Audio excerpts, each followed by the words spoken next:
We humans are never satisfied, never content to accept things the way they are. When it comes to our bodies, that counts double. $1 million says there's something about your body you'd be happy to change. But while, for most people, that desire is focused on health and fitness, but for other, let's say motivated people, the focus is squarely in big muscles at all costs, health be damned. So today, I'm going to tell you about 10 bodybuilders who took their quest for the perfect body way too far. 1. Trevor Smith. Trevor Smith never competed in any professional competitions, but despite this, he was well known and liked in the bodybuilding community. Rather than get on stage and flex in front of judges, Smith instead chose to coach, write articles, run his own bodybuilding business called Nuclear Nutrition, and create a workout regimen called Beyond Failure Training. That sounds utterly terrifying. But the thing he's most famous for is simply being huge. Trevor Smith stood 6 feet 1 inch, and at his peak weighed over 400 pounds. Unfortunately, to get that big, he not only had to train excessively, but also reportedly used steroids. All that extra weight, and the damage done to his internal organs by years of steroid abuse, meant he was putting an excessive strain on his heart, and in 2004, he suffered a heart attack and died, at the age of 33. 2. Andreas Münzer. Steroids are pretty much a given if you want to get big in bodybuilding, but they're not the only medicine on the market. In order to achieve increased muscle definition, it's fairly common for bodybuilders to take diuretics, which according to Almax, rids the taker's body of water and dehydrates it almost completely. This has the effect of shrinking the skin and tissues on the surface of the body, which pull tight around the muscles and turn giant men into giant anatomy displays. Andreas Münzer utilized this technique, but also went a step further and managed to reduce his body fat to almost nothing, resulting in never-before-seen levels of muscle definition. While this technique may have played a part in his numerous competitive successes, it almost certainly played a part in his downfall. Under the constant onslaught of dangerous chemicals and an incredibly unhealthy diet regime, Münzer's organs started to fail, and in March 1996, he was admitted to the hospital with severe stomach pains. Doctors tried to operate to stop the bleeding that was causing the pain, but he suffered multiple organ failures and died. An autopsy revealed numerous physical abnormalities, including a diseased liver covered with large tumors, a heart swollen to almost twice the normal size, and shrunken testicles. But obviously, since none of that is visible even when wearing Speedos, it probably didn't matter to him. 3. Candice Armstrong.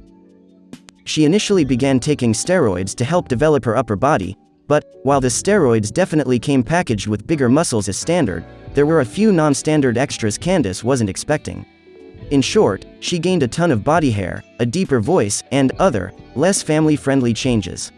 In short, Candice started to turn into a man. However, in a move that might earn her the Optimist of the Century award, she has since made her unfortunate error work for her, and she now makes a good living as a drag performer. 4. Gregg Valentino. Gregg Valentino is notable for two things: holding the record for the biggest arms, and being possibly the most hated man in the bodybuilding community, according to Elite Fitness. The reason being that, unlike most professional bulkers, Valentino didn't try to bulk his whole body evenly.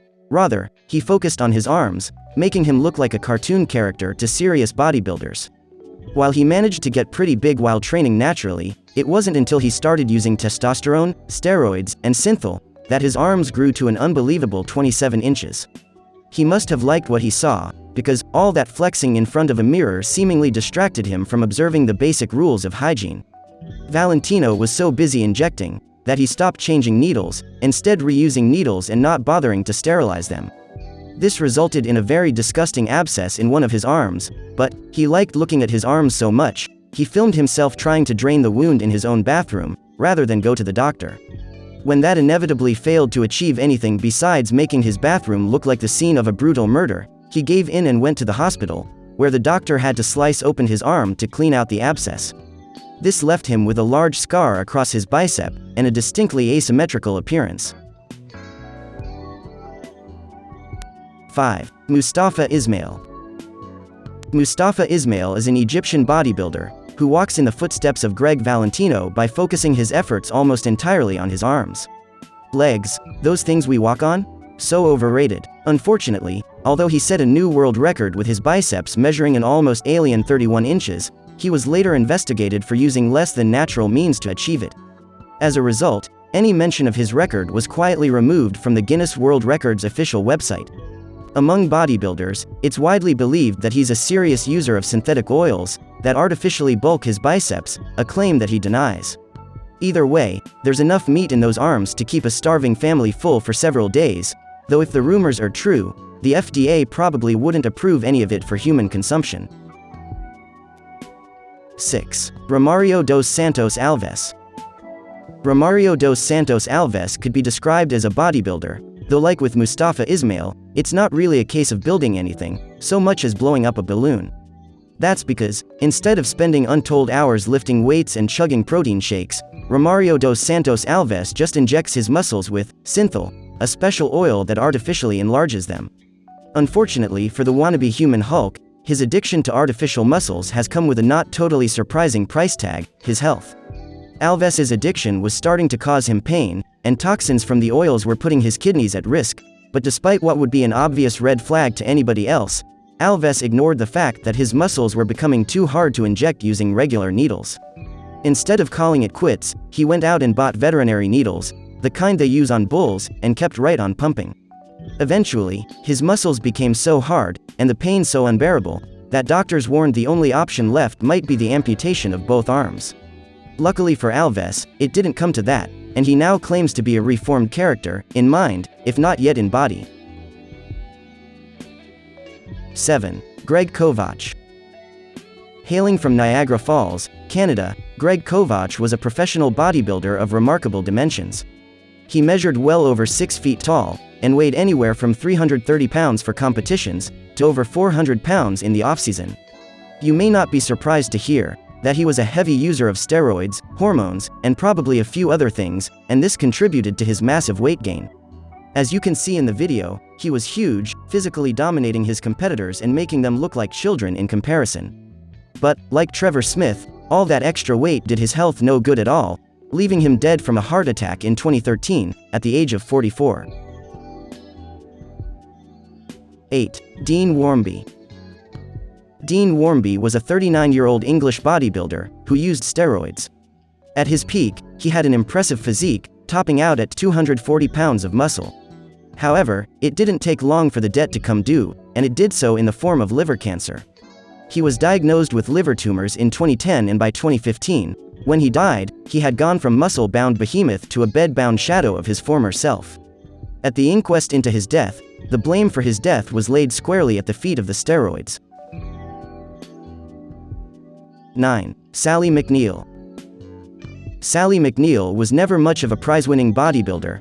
Her highest achievement was winning a couple of Armed Services Physique Championships when she served in the Marine Corps.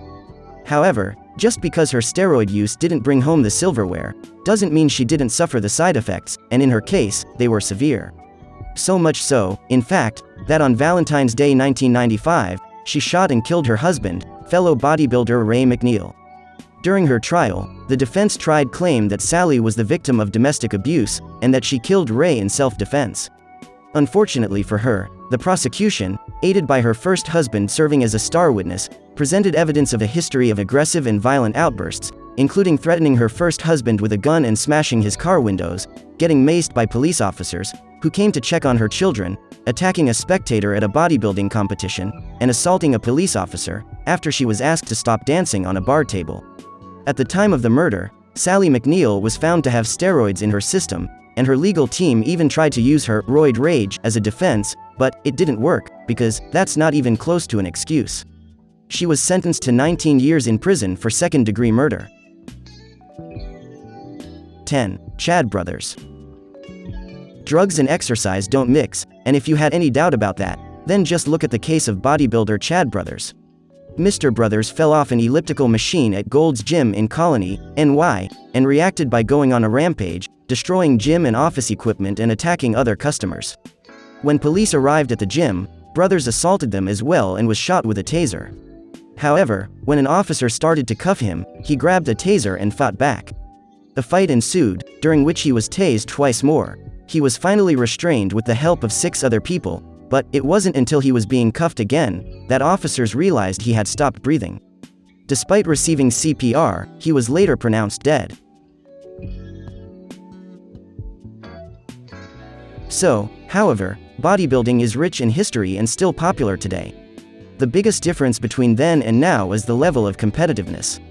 Trying to gain any advantage is necessary in order to compete in the current bodybuilding environment, leading many to explore alternative approaches, such as hormone supplements, steroids, or excessive diuretics.